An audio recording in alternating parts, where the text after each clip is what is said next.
حسین آقا، حسین آقا، حسین آقا ہمیں اس واقعے کو جو نقل کر رہا ہوں، عند البلایا تنادی یا زہرا، اس کتاب میں واقعہ موجود ہے، اسی سرزمین عربستان کا واقعہ کہ جس کو سعودی عربیہ کے نام سے ہم لوگ سب جانتے ہیں۔ البتہ آپ جانتے ہیں کہ اصل نام عربستان ہے، یہ اپنے خاندان کی بنا پہ سعودی عربیہ کہا جاتا ہے۔ اس کے ریاض شہر کا واقعہ، اور اس لیے شہر کا اور علاقے کا اور ملک کا نام ذکر کیا تاکہ پتہ چل جائے کہ کن لوگوں کے درمیان یہ معجزہ رونما ہوا ہے۔ یہ بڑی اہمیت رکھتا ہے۔ اس شخص کا بیان کہ جو اہل بیت اطہار کا چاہنے والا تھا، وہ انجینئر تھا، اسی ریاض شہر کا سب سے بڑا انجینئر تھا، اور ظاہر ہے کہ جب بڑی شخصیت ہے تو پھر بڑے بڑے کاموں کے لیے بڑی بڑی جگہوں پہ جانا رہتا تھا۔ کسی دوسرے شہر میں ان کا سفر، اور اس جگہ کے اوپر ان کو کسی میٹنگ کو اٹینڈ کرنا تھا۔ میٹنگ مکمل ہو گئی تھی، واپس پلٹ رہے تھے، راستے میں ان کے پاس فون آیا۔ کون ہے؟ کیا بات ہے؟ کہا یہ بتائیں کہ آپ کا یہ نام ہے؟ کہا میرا یہ نام ہے۔ آپ کے بیٹے کا یہ نام ہے؟ کہا میرے بیٹے کا یہ نام ہے۔ کہ آپ کے بیٹے کا ریاض میں ایکسیڈنٹ ہوا ہے اور اس بیٹے کو ہمارے ہاسپٹل میں لایا گیا ہے، میں یہاں کا ڈین بول رہا ہوں، آپ آ جائیے تو پھر آپ کے سامنے آپ کے بچے سے متعلق گفتگو ہونی ہے۔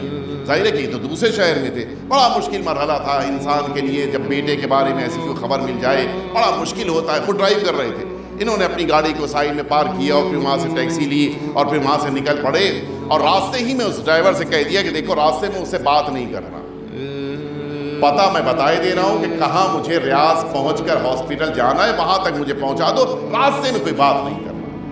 اور اب یہ پیچھے گاڑی میں بیٹھے ہیں اور توسل کر رہے ہیں۔ وہ بھی کس سے توسل کر رہے ہیں سنیں گے آپ؟ جناب صدیقہ طاہرہ حضرت فاطمۃ الزہراء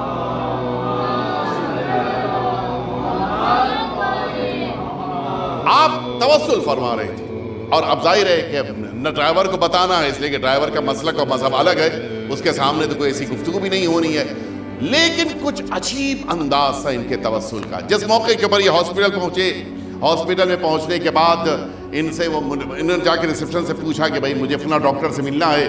اس نے فوراً کال کیا، ڈاکٹر آیا، اس نے ان کو دیکھتے ہی گلے سے لگا لیا، جو عربوں کا خاص انداز، اور اس نے وہ تعزیتی جملے کہنے شروع کیے کہ ہم سب اللہ کے لیے ہیں، ایک دن اللہ کی بارگاہ میں واپس جانا ہے۔ یہ سمجھ گئے کہ میرا بیٹا مر چکا ہے۔ خیریت ڈاکٹر صاحب؟ کہا آپ کا بیٹا دنیا میں نہیں ہے۔ کہا آپ نے تو کہا تھا کہ ایکسیڈنٹ ہوا ہے۔ کہا میں نے اسی لیے کہا تھا کہ آپ یہاں تک آ سکیں، ورنہ آپ آ بھی نہیں پاتے، ورنہ اس کی ڈیڈ باڈی آئی تھی، زندہ نہیں آیا تھا۔ وہ جب آیا تھا ہاسپٹل میں تو مر چکا تھا۔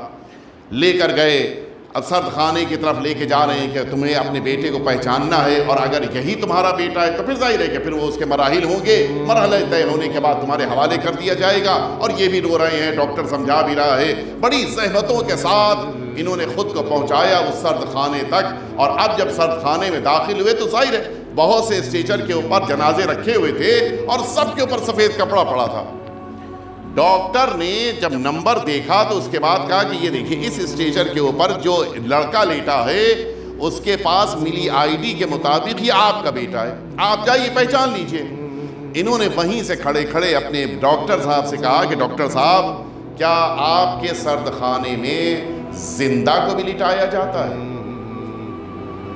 ڈاکٹر تو گھوم کے دیکھ کیا کہہ رہے ہیں آپ کیا بات کیا کہہ رہے ہیں؟ کہ میں یہ نہیں جانتا کہ اس اسٹیچر پہ لیٹا ہوا میرا بیٹا ہے یا کوئی اور ہے، لیکن اتنا ضرور جانتا ہوں کہ جو بھی اس پہ لیٹا ہے وہ زندہ ہے۔ کیوں؟ کہ اس لیے کہ آپ خود دیکھ لیجئے، اس کی ناک کے پاس یہ سفید چادر جو ابھری ہوئی ہے وہاں پر وہ چادر ہل رہی ہے، اس کے معنی یہ ہے کہ وہ سانس لے رہا ہے۔ اور اب جو ڈاکٹر نے آگے بڑھ کے اس چادر کو ہٹایا تو واقعاً وہ لڑکا زندہ تھا۔